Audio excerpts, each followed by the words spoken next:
सबसे पहले जनहित में बात उस आत्मघाती विस्फोट, उस फिदायीन हमले, उस सेल्फ गोल की जो आज कांग्रेस द्वारा कांग्रेस के समर्थन से कांग्रेस के ऊपर ही किया गया और पार्टी ऐसे दिखा रही है मानो जैसे कुछ हुआ ही ना हो।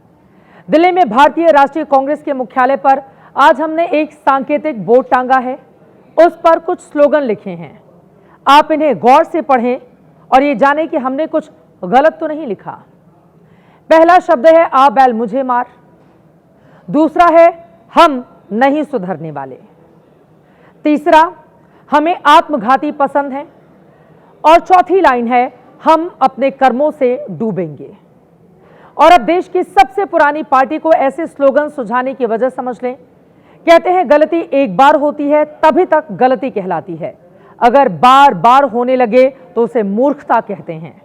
लेकिन कांग्रेस इसे नहीं समझी और आज फिर राजनीतिक मूर्खता कर डाली। महाराष्ट्र के पूर्व मुख्यमंत्री और कांग्रेस नेता पृथ्वीराज चव्हाण ने ऑपरेशन सिंदूर की कामयाबी पर और पीएम मोदी के सीजफायर के फैसले पर फिर सवाल उठा दिए। चव्हाण यहीं तक रहते तो कोई नई बात नहीं थी, लेकिन इसके आगे उन्होंने जो कहा उससे पूरी कांग्रेस पार्टी को ले जाकर पाकिस्तान की गोद में बिठा दिया। चव्हाण ने आगे कहा कि 4 दिन के युद्ध में पहले दिन तो भारत हार गया था, हमारे फाइटर प्लेन उड़ ही नहीं पाए थे, नुकसान भी हमें ही हुए, हमारे ही विमान गिरे। और यह भी कह गए कि युद्ध तो मिसाइलों से लड़े जाते हैं, फिर 21 लाख की थल सेना की जरूरत क्या है।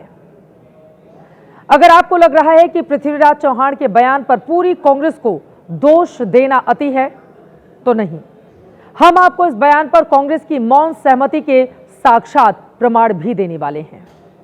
इसीलिए चव्हाण से पहले प्रियंका गांधी को सुनिए, जिनसे आज दोपहर को जब इस पर सवाल पूछा गया तो उनका दो टूक जवाब क्या मिला। ऑपरेशन सिंदूर को लेकर कि पहले दिन ही भारत की डिफीट हो गई थी। मैंने उनका बयान देखा नहीं, अभी मैं देख के बताऊंगा। प्रियंका गांधी बोली उन्होंने बयान सुना ही नहीं है। बिल्कुल हो सकता है संसद में वो व्यस्त रही हूं, लेकिन कांग्रेस में क्या किसी ने भी इस बयान को नहीं सुना? क्या पृथ्वीराज चव्हाण इतने छोटे नेता हैं? राहुल गांधी विदेश चले गए हैं, वरना उनसे भी यकीनन सवाल पूछा ही जाता। लेकिन हमने कांग्रेस के ऑफिशियल एक्स हैंडल और उसके सारे नेताओं और प्रवक्ताओं के सोशल मीडिया एक्स हैंडल को खंगाल कर देख लिया है। निंदा और खंडन करना तो दूर, जिक्र तक नहीं मिला। तो क्या यह नहीं माना जाए कि चव्हाण ने जो कहा है वो कांग्रेस पार्टी के ही विचार हैं? सेना का अपमान करके उसे पाकिस्तान से हारा हुआ बताकर कांग्रेस ने पैर पर कुल्हाड़ी मारी है या कुल्हाड़ी पर पैर दे मारा, ये आगे आपको बताएंगे। ये भी बताएंगे कि कांग्रेस क्यों अपनी पिछली दुर्गतियों से कुछ सीखती नहीं। लेकिन उसके पहले पृथ्वीराज चव्हाण का वो विवादित बयान सुने जिस पर आज राजनीतिक घमासान मचा रहा। पहिल्या दिवशी आपला संपूर्ण पराभव झाला। 7 तारखेला जे हवाई युद्ध अर्ध्या तासात झालं त्यामध्ये आपला टोटल पराभव झाला, हे कोणी मान्य करो अगर न करो। आणि त्यामुळे त्या दिवशी भारताची जी विमानं पडली त्या दिवशी सगळा भारताचा एअरफोर्स हा ग्राउंड झाला आणि त्यानंतर एकही विमान उडलं नाही। पण कुठेही विमान उडलं की पाकिस्तानचं तुमचं विमान ग्वाल्हेर असेल किंवा भटिंडा असेल किंवा सिरसा असेल तिथं वाढायची शक्यता असल्यामुळं आपलं कंप्लीट एअरफोर्स ग्राउंड झालं। इतने बड़े नेता इतना गैर जिम्मेदाराना बयान कैसे दे सकते हैं? 6-7 मई की रात ऑपरेशन सिंदूर की लॉन्चिंग डेट थी। पहला हमला भारतीय सेना का था, जिसमें राफेल, सुखोई, मिराज का कॉम्बिनेशन था, जिसमें आधे घंटे के भीतर पाकिस्तान की सीमा में घुसे बिना 9 आतंकी अड्डे तबाह कर दिए गए थे। मसूद अजहर, हाफिज सईद के सिर पर बम गिराए गए थे। इस तबाही की पिक्चर खुद भारतीय सेना की ओर से रिलीज की गई थी, पूरी दुनिया ने देखा था। लेकिन पृथ्वीराज चव्हाण कह रहे हैं कि 7 मई को यानी कि पहले ही दिन भारत हार गया था। मानो या चाहे ना मानो, दूसरा बयान वो क्या देते हैं? चव्हाण ने कहा है कि थल सेना तो 1 इंच अपनी जगह से हिली नहीं, तो इतनी बड़ी सेना की जरूरत ही क्या है? भारताची जी सैन्यामध्ये जी सुपेरियरिटी होती ऑपरेशन सिंदूरमध्ये पाहिलं की मिलिटरीची 1 किलोमीटर सुद्धा कुठं हालचाल झाली नाही। 2-3 दिवस झालं ते फक्त हवाई युद्ध झालं, मिसाईल युद्ध झालं, आता पुढची युद्ध तशीच होणार आहेत। मग आपल्याला 12 लाख आर्मी ठेवायची काय गरज आहे का? मग त्यांच्याकडे दुसरं काहीतरी काम करून घेऊ आपण. 12 लाख सैनिकों की जरूरत क्या है? कभी युद्ध की स्थिति बनी तो क्या पृथ्वीराज चौहान सीमा पर लड़ने के लिए जाएंगे? और क्या उनके अंदर वो क्षमता है भी? इस तरह का बयान द ग्रैंड ओल्ड पार्टी के नेता की समझ पर आप तरस खा सकते हैं. आज 7 महीने बाद हमें याद दिलाना पड़ रहा है कि ऑपरेशन सिंदूर संयुक्त ऑपरेशन था. इसमें एयरफोर्स, आर्मी, नेवी तीनों सेनाएं थीं. पाकिस्तानी मिसाइलें S-400 से गिराई जा रही थीं तो उसे ड्रोन्स और रॉकेट थल सेना की एयर डिफेंस यूनिट गिरा रही थी. 3323 किलोमीटर की सीमा पर भी थल सेना ही मुस्तैद थी. नाम पृथ्वीराज और उनकी बातें कायरता वाली. कांग्रेस के नेता क्या ये भूल गए कि सेना के शौर्य और पराक्रम पर सवाल उठाते उठाते वो कांग्रेस के पाले में ही सेल्फ गोल दाग रहे हैं. परमाणु परीक्षण पर भी पृथ्वीराज चौहान की राय आपको जरूर जाननी चाहिए. पृथ्वीराज ने कहा कि पोखरण में परमाणु परीक्षण 75 साल की सबसे बड़ी गलती थी. हमारे परीक्षण के बाद ही पाकिस्तान ने भी परमाणु टेस्ट किया. हमने पाकिस्तान को न्यूक्लियर स्टेट का स्टेटस दिलवा दिया. अब चौहान से पूछा जाएगा कि 1999 से पहले तो 1974 में प्रधानमंत्री उस समय के इंदिरा गांधी ने भी परमाणु परीक्षण किया था. क्या वो भी गलती थी? उम्मीद की जानी चाहिए कि देश तो पूछेगा ही, कांग्रेस हाईकमान भी बुलाकर इस मसले पर कम से कम अपने नेता से जवाब मांगे. कांग्रेस नेताओं की सेना पर उठाए गए सवाल कमान से छूटे वो तीर हैं जिनका कांग्रेस को भी पता है कि वो उसी में जाकर धंसने वाले हैं.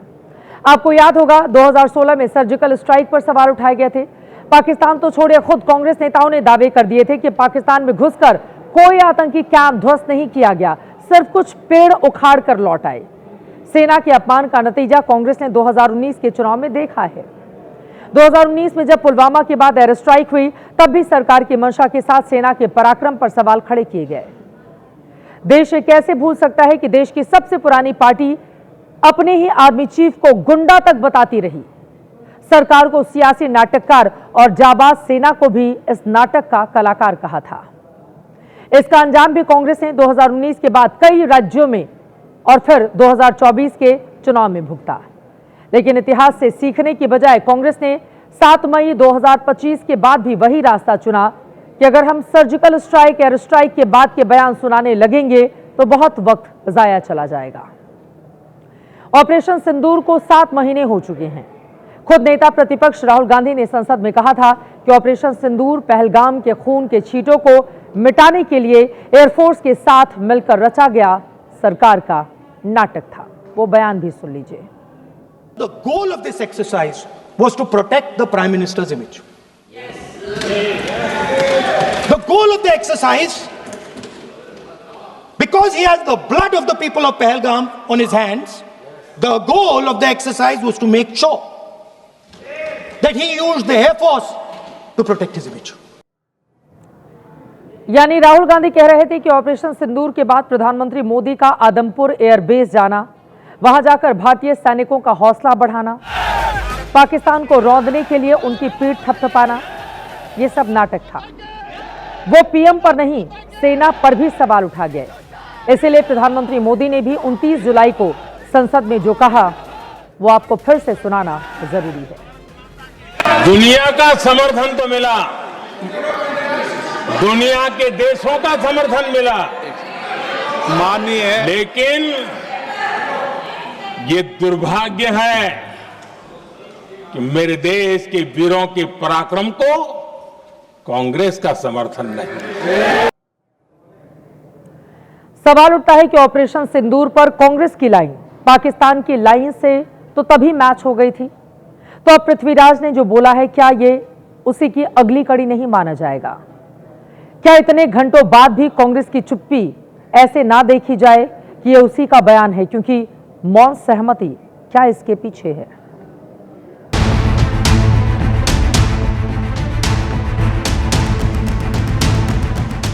पे इस तरह का बयान देकर के मुझे लगता है कि निश्चित तौर से उन्होंने देश को शर्मसार किया है. उन्हें माफी मांगनी चाहिए, राहुल गांधी को माफी मांगनी चाहिए. ये भारत की हार बोलने वाले ये पाकिस्तान की जीत चाहते हैं क्या? ये तो देशद्रोह है, ये देश से गद्दारी है.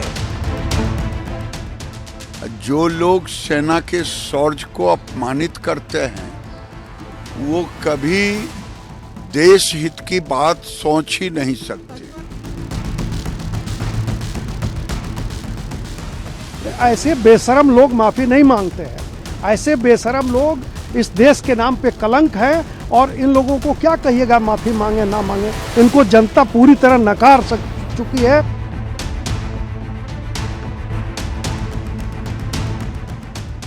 ऑपरेशन सिंदूर के दौरान उन सवालों का जवाब नहीं दिया जो विपक्ष ने, नेता विपक्ष ने और विपक्ष के अन्य साथियों ने उठाए थे।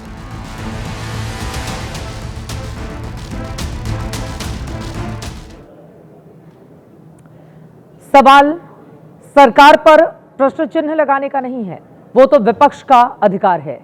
ऐतराज अपनी ही सेना को नीचा दिखाने का, उसके पराक्रम को कम आंकने का है। ये समझ नहीं आता कि कांग्रेस क्यों नहीं समझ पाती कि सेना और सैनिकों का अपमान ये देश कतई सहन नहीं करेगा। अब आगे बड़बोले नेताओं की जुबान पर लगाम कांग्रेस पार्टी कैसे लगाएगी, इस खबर पर हमारी नजर बनी रहेगी।